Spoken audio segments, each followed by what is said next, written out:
Hello guys and welcome back to our highlights from our game against Merthyr. Borough had come off a promising 2-0 away victory over a Dorchester side challenging for a playoff place. Saying that, Merthyr hadn't lost in their last 29 games as they sat at the top of the summit, 6 points ahead of AFC Totten. Merthyr had the first real chance of the game. Lee Lucas working a free kick onto the head of Ryan Phillips, who ended up heading over Parks' crossbar. 5 minutes later, Borough would go on to take the lead.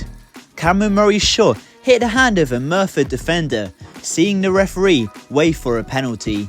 Up stood Ashley Yearwood, who coolly slotted home in his 15th of the season. With this goal, the hosts took their foot off the gas, and this led to Merthyr capitalising 10 minutes before the break. A corner in towards the near post was flipped back by skipper Tom Hanley. Ricardo Reese, the league's top goal scorer, got onto the end of the pass, open in front of goal. The danger man simply tapped home in the easiest goal he's scored all season. The Hampshire side did have a late opportunity to retake their lead as Alfie Stanley capitalised on a loose Merthyr pass just outside their box. The forward laid a pass into Noir Shuku as the Gosport number 17 cut inside of Lucas before blazing a shot over Cogman's crossbar. With that, the half finished Gosport 1, Merthyr 1. Paul Michael's half-time team talk must have worked as Merthyr really flicked through the gears, taking just minutes after the restart to take the lead. A ball slid into Kieran Evans, saw the attacker through on goal, ruthlessly stabbing past Parks to make it 2.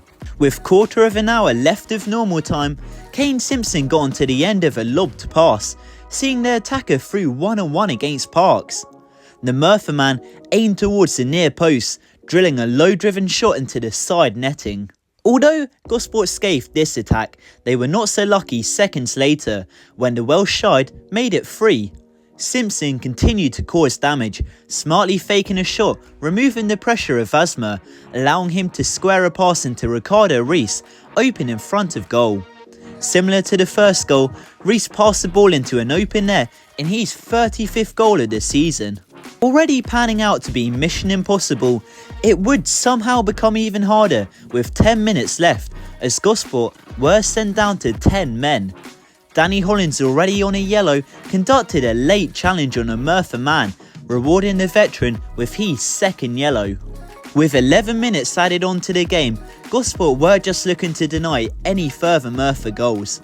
Substitute Sambu did come close in the first minute of added time when he blasted a rocket goalwards, being denied by the crossbar. Gosport did manage to keep out the other late attacks, with it finishing full time Gosport 1, Merthyr Town 3. Merthyr manager Paul Michael following a 3-1 win over Gosport. Paul, you must be happy with that one. Yeah, delighted. We know, Gosport had a really good win last week and picking up a bit of momentum, so we knew it was going to be tough coming here. We saw it as one of our toughest games remaining in the season, so to come here and win is what matters. And to get a victory against Gosport, the team traditionally has been a bit of a bogey team for you. Does that suggest things are already going well for you this season and that momentum might really be on your side this time? Yeah, I think Merthyr haven't won here in a little while, and I've never won here personally either, including with Yates, so you always have that little bit of doubt when you come into a place like this, and Gosport have always been challenging, near the top of this pyramid, this place in the pyramid, so just, absolutely delighted to get the win. I thought we were very good second half and probably deserved it, just about shaded it, but the character was required because we went 1-0 down, so I'm delighted to get the 3 points and we'll just focus on the next game.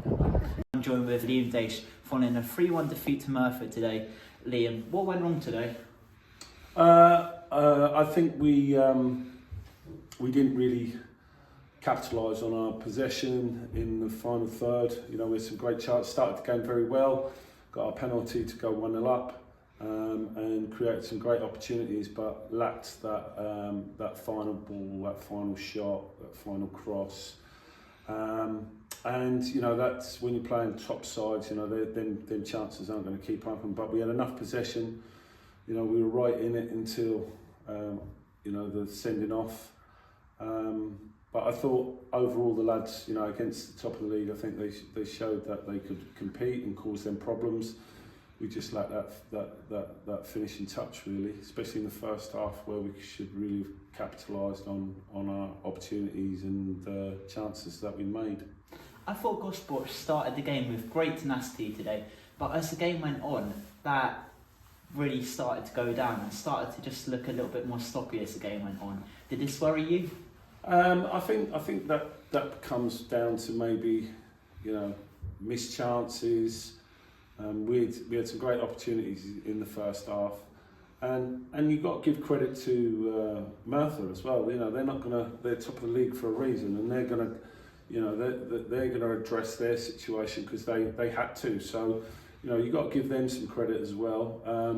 It was quite an even game right up until the 2-1 and obviously the sending off. But you know, overall, I think we just lacked that little bit of cutting edge in the final third, and even in the second half. You know, I thought we were unlucky not to be awarded a second penalty.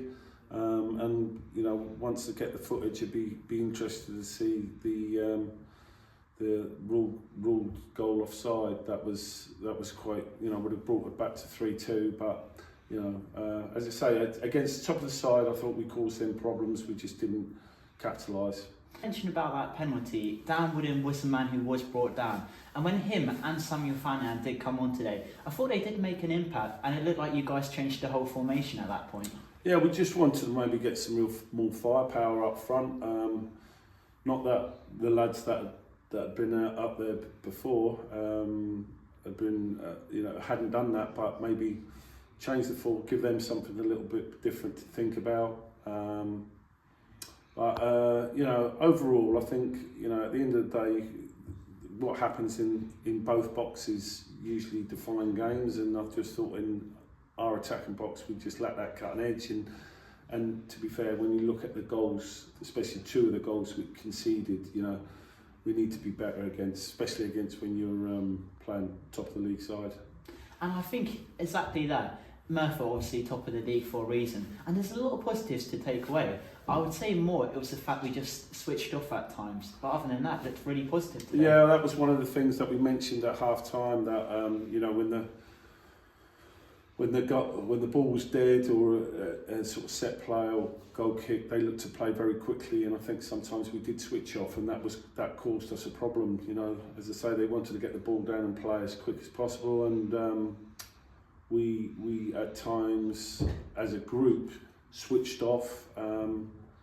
When we did it, when we were all on concentrating and we were switched on, we you know, inevitably won the ball back. But there were times where we did switch off, and again I go back to it. You know, top of the league teams will punish you for that, and that's what they did when they had their chances. They were quite ruthless, weren't they, and put their chances away. And another week now until our next game, and it's nice to have a bit of breathing time rather than having that midweek game. Gives you guys to do a training session and obviously work on some more things again. Yeah, we've got 3 weeks, which helps. You know, gives us a bit of time to regroup, have a chat about things, and maybe look to improve on, you know, what stood out today that needed improving. Well, definitely that. And I don't think you've said it yet in these interviews, but at Gosport, every time we have a new player, a new manager coming, we always end the interview with 3 final words: up the borough. Could you say it to the camera just to end the interview? Up the borough. And final words from me: up the borough.